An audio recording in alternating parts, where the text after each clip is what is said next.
The next morning, when Chima's parents returned home, they were surprised to find the door locked and no sign of their daughter. They asked their neighbors, but no one had any information about her whereabouts. They approached the three girls and asked if they had any news. The girls pretended not to know where Chima was. They lied, saying they had left her at the park and that she must have returned to the village alone. They feigned concern and suggested that maybe Chima had run away with one of the young men from the village. Chima's parents were shocked and devastated by this possibility. They wondered why their daughter would do such a thing and how they could find her. They decided to go to the city to look for her, hoping she was still there. However, the three jealous girls were not satisfied with their cruelty. They wanted to ensure that Chima's parents would never find her. Secretly, they followed the parents, hoping to prevent them from discovering the truth.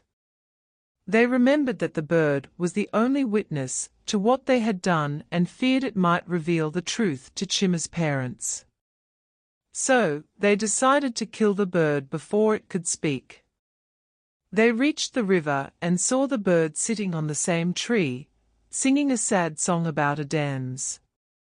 They picked up stones and threw them at the bird, trying to hit it, but the bird saw them and flew away, dodging their stones. The girls chased the bird, but it was too fast for them. They cursed and shouted at the bird, calling it names and threatening to pluck its feathers, but the bird ignored them and flew to the city where Chima's parents were searching for her. When the bird found Chima's parents, it flew toward them and perched on Chima's mother's shoulder.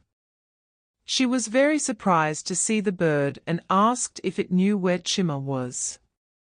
The bird nodded sadly and told her everything that had happened, how the girls had mistreated Chima, how they had refused to share their food, and how the mermaid had taken Chima. The bird also revealed that the girls had been following them and had tried to kill it. Chima's parents were shocked and angry upon hearing this revelation. They thanked the bird for its honesty and courage and asked it to show them the way to the mermaid's house. The bird agreed and flew ahead of them, guiding them toward the river. Meanwhile, the girls had lost sight of the bird and assumed it had gone to the city. They feared it had told the truth to Chima's parents and that they would be in trouble. They decided to flee and hide, hoping no one would find them. They ran into the forest but, not knowing where they were going, soon got lost and began blaming each other for their misfortune. After some time, they started arguing and eventually broke into a fight. Soon, they were covered in scratches and bruises. They regretted ever meeting Chima and doing such a cruel thing to her. When they reached the river, Chima's parents saw the mermaid sitting on a rock. They called out to her and begged her to return their daughter. But the mermaid looked at them with a wicked smile and told them that Chima was now her slave and she would never let her go. She said that Chima had failed to make a proper offering and had to pay the price. Because Chima was very beautiful, the mermaid enjoyed making her do all kinds of hard labor as punishment. The mermaid then showed them a picture of her, looking very unhappy and miserable. The mermaid then declared that Chima belonged to her, and that no one would ever take her away. Chima's parents were deeply saddened by the mermaid's words. They pleaded with her to have mercy and spare their daughter. They explained that Chima was innocent and did not deserve such a fate. They also told the mermaid that Chima was their only child, whom they loved more than anything in the world, and that they would do anything to get her back, even give up their own lives. The mermaid was unmoved by their words and tears, even though she knew they were sincere and devoted. She decided that she wanted to punish them as well and make them her slaves. To achieve this, she devised an impossible task, confident they would fail. With a wicked smile, she informed them that she would release Chima on one condition: they had to pass her test. When Chima's parents asked what the test entailed, she told them that it was very simple but extremely difficult. They had to cross the river and reach the other side without using a bridge or a boat. She promised that if they succeeded, she would release Chima. However, if they failed, they would join their daughter as her slaves. She gave them just 1 hour to complete the task, and the time started immediately. Chima's parents were stunned and confused by the mermaid's challenge. How could they possibly cross the river without a bridge or a boat? It seemed certain that they would drown. Despair welled up within them, and they began to cry and pray fervently for a miracle. As they looked toward the riverbank, they noticed a crowd of people gathering. The little bird had informed the villagers about their plight, and one by one, the villagers had come to show their support. Led by the village's high priest, they all prayed for a miracle and for help against the evil mermaid who had tormented their village for so many years. As their time was nearly up, Chima's parents decided it was time to face the water to see their daughter. With tears in their eyes, they began walking toward the river, holding hands. They sang a beautiful and emotional song about their love for Chima and a desperate plea for help. They didn't know how they would cross the river, but they had faith. As they stepped into the water, they felt it wet their feet and rise to their ankles. Fear gripped them, but in their hearts, they knew they would rather die than live without their daughter. The melody of their song was so sorrowful and captivating that it caught the attention of the wind blowing through the area. Moved by their song, the wind decided to help them against the witch.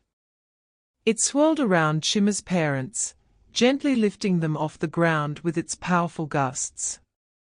The wind skillfully carried them across the river without disturbing the water, and gently placed them on the other side. They had crossed the river. The villagers cheered with jubilation, as their prayers had been answered. They hugged and danced joyfully on the other side of the river. Chima's parents turned to the witch, having passed her test against all odds. The witch was stunned and amazed by their achievement. She saw that they had crossed the river without using a bridge or a boat. They had crossed it with love, sacrifice, and courage. They had passed the test and won their daughter back. The mermaid felt deeply ashamed and realized that she had been wrong. She decided to keep her promise and let Chima go. Calling out to her, the mermaid said, "Chima, your parents are here to take you home." Chima, who had been working in the mermaid's underwater home, came to the surface, excited to see her parents. She couldn't believe that they had come to save her and had passed the mermaid's test. She was free at last. Chima embraced her parents and thanked them for their love and sacrifice. She promised never to disobey them again. She also forgave the mermaid, saying she hoped the mermaid would find peace and happiness. Meanwhile, as the villagers celebrated Chima's return, the village's high priest used his powers to locate the 3 wicked girls in the forest. When the king learned of their evil deeds, he was furious. He ordered his guards to bring the girls before him and the entire village.